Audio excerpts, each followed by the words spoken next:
स्वागत है आपका आज के एपिसोड में। चलिए शुरुआत करते हैं पिछले अभ्यास प्रश्न से। राष्ट्रीय उच्च सुरक्षा पशु रोग संस्थान या निषाद कहाँ स्थित है? ए पुणे, बी हैदराबाद, सी भोपाल, डी नागपुर। इस प्रश्न का सही उत्तर है विकल्प सी भोपाल। चलिए देखते हैं इसके विश्लेषण को।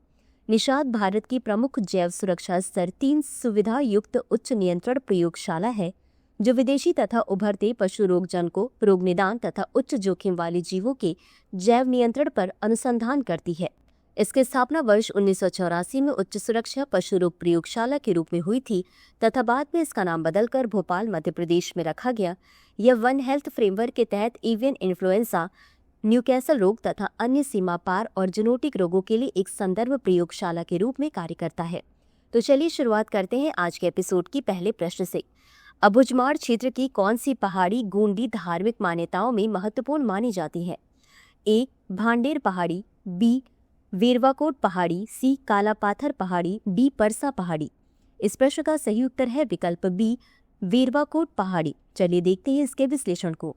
गोंडी समुदाय में वेरवाकोट पहाड़ी का बहुत सांस्कृतिक और धार्मिक महत्व है क्योंकि उनकी मान्यताओं में इसे मानव जीवन का प्रारंभिक बिंदु माना जाता है, अतः विकल्प बी सही है। अगला प्रश्न है, कौन सा अधिनियम अबुझमाड़ क्षेत्र में वन निवासी समुदायों को विशेष अधिकार प्रदान करता है?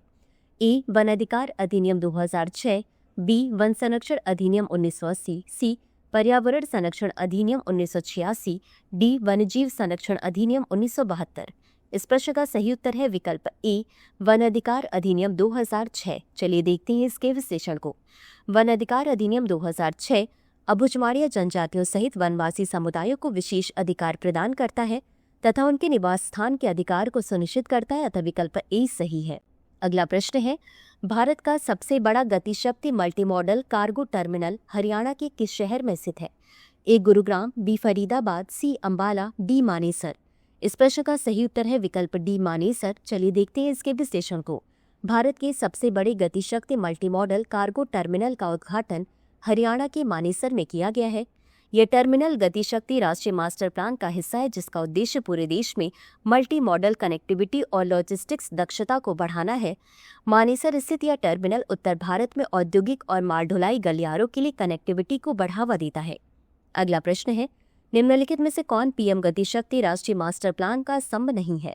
ए प्राथमिकता, बी समन्वयन, सी आर्थिक क्षेत्र, डी गतिशील निगरानी। इस प्रश्न का सही उत्तर है विकल्प सी आर्थिक क्षेत्र। चलिए देखते हैं इसके विश्लेषण को।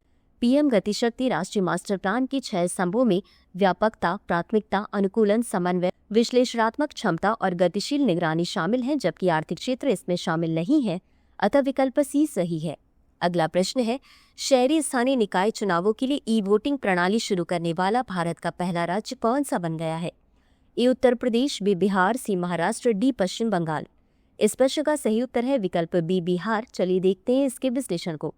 बिहार शहरी स्थानीय निकाय चुनावों के लिए ई वोटिंग प्रणाली शुरू करने वाला भारत का पहला राज्य बन गया है, जिससे मतदान प्रक्रिया अधिक सुलभ और कुशल हो गई है।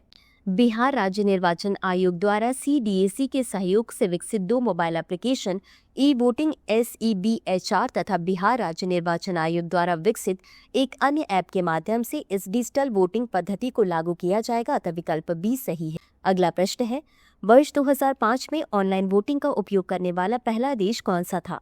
ए भारत, बी संयुक्त राज्य अमेरिका, सी स्विट्जरलैंड, डी एस्टोनिया।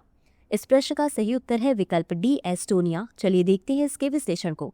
एस्टोनिया वर्ष 2005 में ऑनलाइन वोटिंग का उपयोग करने वाला पहला देश था जिसने डिजिटल मतदान प्रणालियों को अपनाने में अग्रणी भूमिका निभाई, अतः विकल्प डी सही है। अगला प्रश्न है, निम्नलिखित में से किस कवि को मैथिली भाषा के लिए साहित्य अकादमी युवा पुरस्कार 2025 से सम्मानित किया गया था? ए पार्वती तिर्की, बी नेहा झामड़ी, सी मुन्नी कामत, डी नेहा रुबाब।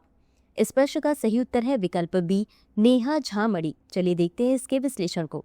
मैथिली भाषा के लिए नेहा झामड़ी को उनके काव्य संग्रह बनारस आहम के लिए साहित्य अकादमी युवा पुरस्कार 2025 प्रदान किया गया है, अतः विकल्प बी सही है।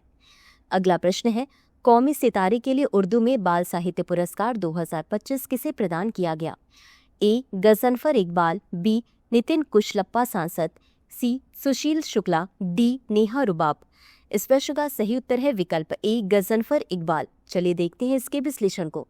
उर्दू लेखों के संग्रह कौमी सितारे के लिए गजनफर इकबाल को बाल साहित्य पुरस्कार 2025 से सम्मानित किया गया है, अतः विकल्प ए सही है। इसी के साथ अंत में देख लेते हैं आज के अभ्यास प्रश्न को। किस अंतर्राष्ट्रीय संगठन ने योग को अपनी वैश्विक कार्य योजना 2018 से 30 में शामिल किया? ए यूनेस्को, बी विश्व स्वास्थ्य संगठन, सी संयुक्त राष्ट्र महासभा, डी यूनिसेफ। इस प्रश्न का उत्तर कमेंट बॉक्स में जरूर दें। आज के लिए बस इतना ही। धन्यवाद।